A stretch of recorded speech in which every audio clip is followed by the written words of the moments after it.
Sandra Voss woke up that Tuesday morning the same way she woke up every morning, quietly, without an alarm, before the sun had fully decided to show itself. She made 1 cup of coffee, stood by the kitchen window for exactly 4 minutes, and then got dressed. No jewelry except a small silver watch. A charcoal blazer. Flat shoes. She carried a plain leather folder under her arm, the same one she had used for the past 3 years. There was nothing about her appearance that shouted importance. That was entirely on purpose. She drove herself to the Crestfield County Courthouse, parked in the public lot like everyone else, and walked through the side entrance just before 9 in the morning. Nobody held the door open for her. Nobody looked twice. A janitor pushing a mop cart moved out of her way without making eye contact, not out of respect, but simply because she was in his path.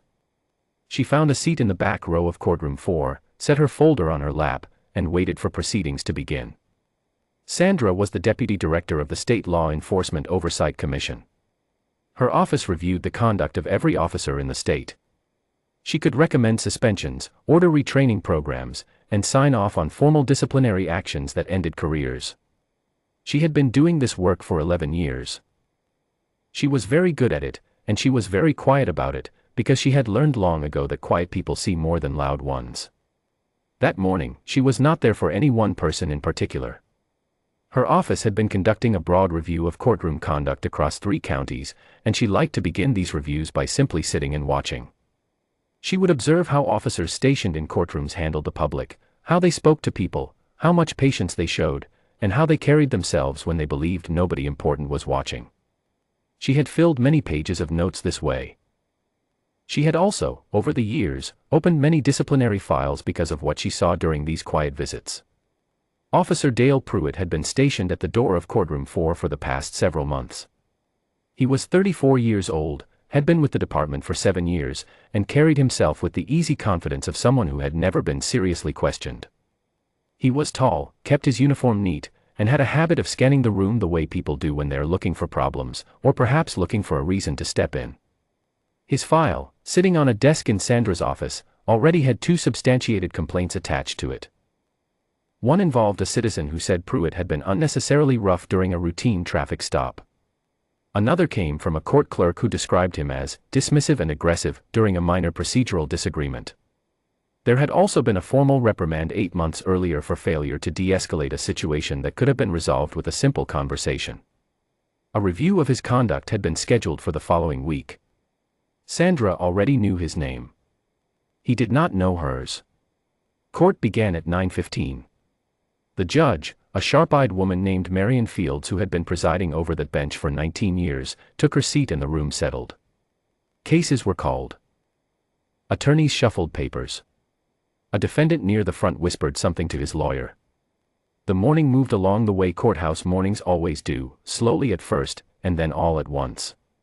Sandra sat still. She was watching Officer Pruitt more than she was watching the cases being heard. She noticed the way he stood with his arms crossed when a young public defender asked him a question, and the way he answered without quite looking at her. She noticed that when a heavy-set alderman dropped his folder in the aisle, Pruitt watched him pick it up without offering any help. Small things. She wrote them down in careful, even handwriting. About 40 minutes into the session, the woman sitting beside Sandra received a message on her phone. The phone made a soft sound, not a loud ring, but the kind of gentle chime that most people have set for notifications. The woman looked embarrassed immediately and silenced it. The court bailiff, who was closer, glanced over and gave a small nod to indicate the matter was handled. No disruption had actually occurred. The judge had not looked up. The case being heard had continued without pause. Sandra leaned slightly toward the woman beside her and said, in a voice barely above a whisper, "It happens to everyone." That was all. 2 seconds of quiet reassurance between 2 strangers in the back row of a courtroom. Officer Pruitt had been watching. He walked over from his post near the door. His footsteps were deliberate. He stopped at the end of their row and looked directly at Sandra. "Ma'am," he said. "Step outside." Sandra looked up at him with calm, clear eyes. "I'm sorry. You were causing a disturbance. I need you to step outside." Sandra kept her voice low and even. She explained, briefly and without any edge in her tone, that she had not been the source of the phone sound, that the matter had already been addressed by the bailiff, and that she did not believe stepping outside was necessary. She was polite. She was precise. She was the kind of person who chose every word carefully even in unexpected situations, because 11 years of conducting sensitive reviews had trained her to do exactly that. Pruitt did not like being answered. That was clear from the way his jaw tightened and his shoulders squared. He had extended an instruction to a woman in the back of a courtroom, a woman with no badge, no title visible, no one with her, no name he recognized, and she had calmly pushed back. In his experience, that did not happen often. When it did, he interpreted it as a challenge rather than a correction. "Stand up," he said. Sandra stood. She did so without urgency, without argument, and without fear. What happened next took less than 30 seconds, but those 30 seconds were witnessed by the judge, 4 attorneys, 2 court clerks, a bailiff, approximately 20 members of the public seated in the gallery, and one defendant who later told his lawyer that he could not believe what he was seeing. Pruitt turned Sandra around and placed handcuffs on her wrists. The courtroom went completely silent. Not the natural pause between speakers, but the deep, sudden silence that falls when a room full of people collectively cannot believe what they have just watched. Judge Marion Fields slowly lowered the paper she had been holding. She looked at Pruitt over the top of her glasses with an expression that people in that courtroom would describe for months afterward as somewhere between disbelief and absolute authority. "Officer Pruitt," she said, in a voice that filled the room without being raised. "Do you know who that woman is?" Pruitt stood straight. "A civilian who was disrupting court, Your Honor." There was a pause. It lasted perhaps 4 seconds, but it felt much longer. "Remove those handcuffs," Judge Fields said. "Right now." Pruitt hesitated for only a moment. Then he removed them. Sandra turned around and straightened her blazer. She looked at Pruitt without anger, which somehow made the moment even more uncomfortable for everyone watching. She reached into her leather folder and produced a credentials card that she placed on the railing in front of her. Then she waited while Pruitt's supervisor, who had been called by the bailiff the moment the handcuffs went on, came through the courtroom door at a pace that suggested someone had described the situation to him very clearly over the radio. The supervisor looked at the credentials. His face changed. He looked at Pruitt. His face changed again, this time in a different direction. Judge Fields watched all of this from her bench, then said something that was not captured in the official transcript but that everyone present agreed they heard clearly: "I think we will take a short recess." The supervisor's apology to Sandra was thorough, formal, and delivered in the hallway outside courtroom 4 with the tight-faced seriousness of a man who understood exactly how large a problem had just dropped into his lap. Sandra listened to the full apology, then thanked him without sarcasm or triumph.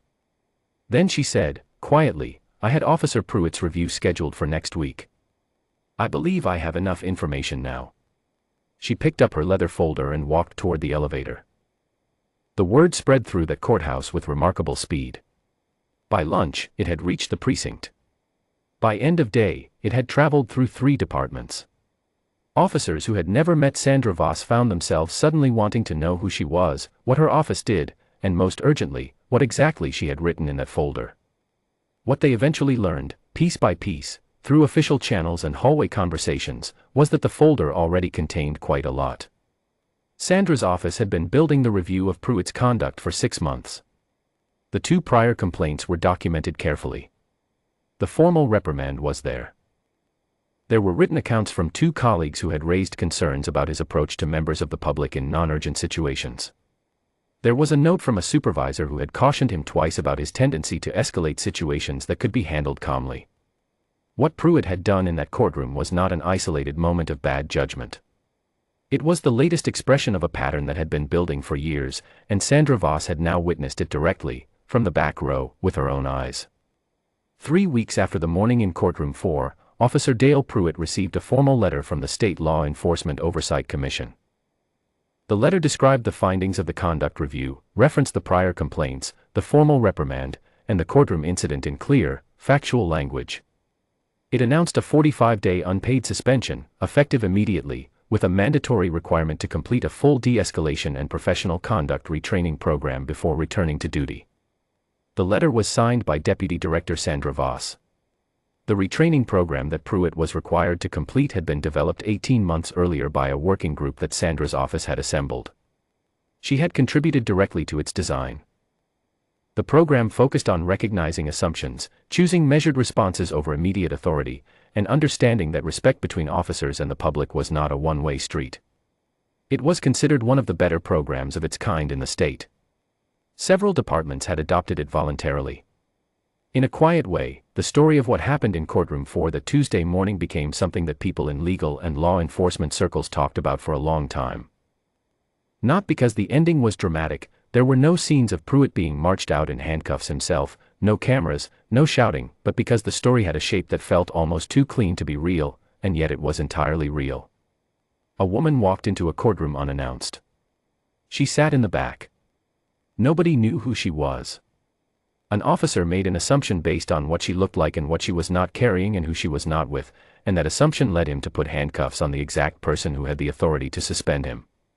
People told the story in different ways depending on what they wanted it to mean. Some told it as a lesson about assumptions. Some told it as a warning about behavior when nobody seems to be watching. Some told it simply because it was remarkable.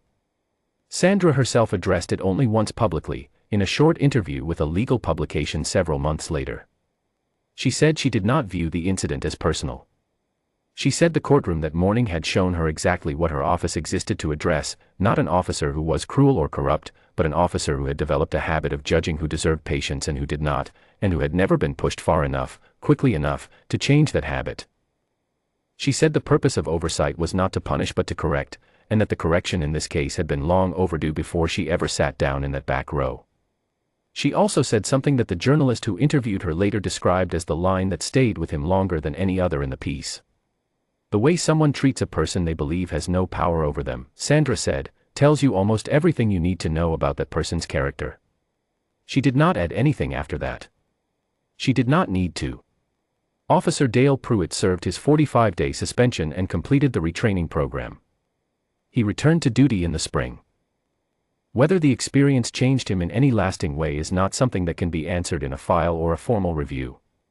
It is the kind of question that only shows up in small daily moments, the kind that usually go unrecorded, in the back rows of ordinary rooms, watched only by people who seem like nobody in particular. Sandra Voss went back to her work. She still traveled between courthouses and precincts, still sat in back rows, still carried the same plain leather folder. She still arrived unannounced and did not introduce herself until she needed to. She had learned, a long time ago, that the most important observations happen when people do not know they are being watched. And she had also learned something else, something that the Tuesday morning in Courtroom 4 had demonstrated more clearly than she could have planned, that people who treat others well only when they think it matters have already made their most important mistake. It does not matter who is watching. It does not matter whether the person in front of you has a title, a credential card, or a leather folder under her arm. Every person in every room deserves to be spoken to with patience and fairness, because the alternative is a kind of carelessness that always, eventually, finds its way into a file, and onto someone's desk, and ends up signed with a name you really should have asked before you reached for the handcuffs.